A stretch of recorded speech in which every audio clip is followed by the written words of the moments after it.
एक मोटी खबर थी। गुजरातनी सरकारी कचेरीओमां वीज बचत अभियान है। जी हाँ, सरकारी कचेरीओ माटे नवी ऊर्जा मार्गदर्शिका जाहिर थई छे।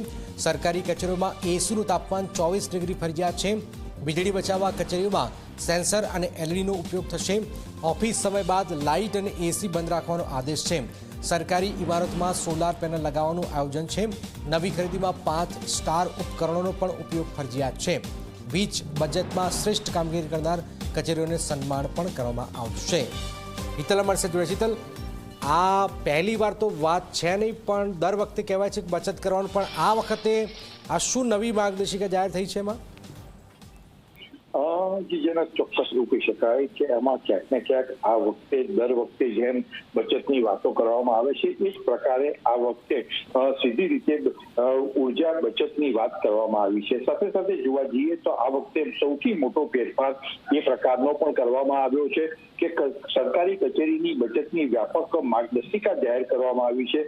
એ અંતર્ગત મોટા ભાગના વિભાગોમાં નોડલ અધિકારીની નિમણૂક કરવાની વાત કરવામાં આવી છે। સમાવેશ નોડલ અધિકારીની નિમણૂક થશે। જે માર્ગદર્શિકા છે એ માર્ગદર્શિકાનું પાલન થઈ રહ્યું છે કે નથી થઈ રહ્યું તેનો રિપોર્ટ પણ નોડલ અધિકારી કરશે। સાથે સાથે જે પ્રકારની માર્ગદર્શિકા છે એ પ્રકારે જોવા જઈએ તો તમામ સરકારી કચેરીમાં એસી છે એ બાય ડિફોલ્ટ 24 ડિગ્રી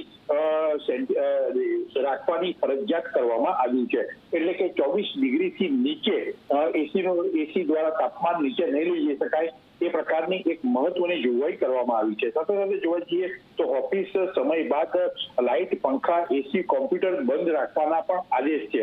આ આદેશ વખત આપવામાં આવે છે, પણ એવું માનવામાં આવે કે આ વખતે એનું પાલન ચુસ્ત રીતે થશે।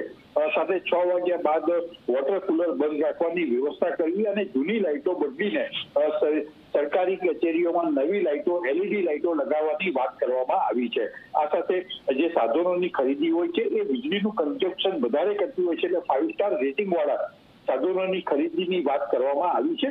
સાથે જનક આ વખતે ખાસ જોવા જઈએ તો જે પ્રકારની જોગવાઈઓ છે એ જોગવાઈઓમાં તમામ વિભાગોને 45 દિવસમાં એનર્જીનો રિપોર્ટ, જે એક્શન પ્લાન છે એ પણ રજૂ કરવાની વાત કરવામાં આવી છે। જી બિલકુલ બિલકુલ, આ એક મોટી વાત જાણકારી આપી રહ્યા છે હિતલ, જેમાં સરકારી કચેરીઓમાં હવે આ વીજ બચત માટે આ માર્ગદર્શિકા જાહેર કરાઈ છે।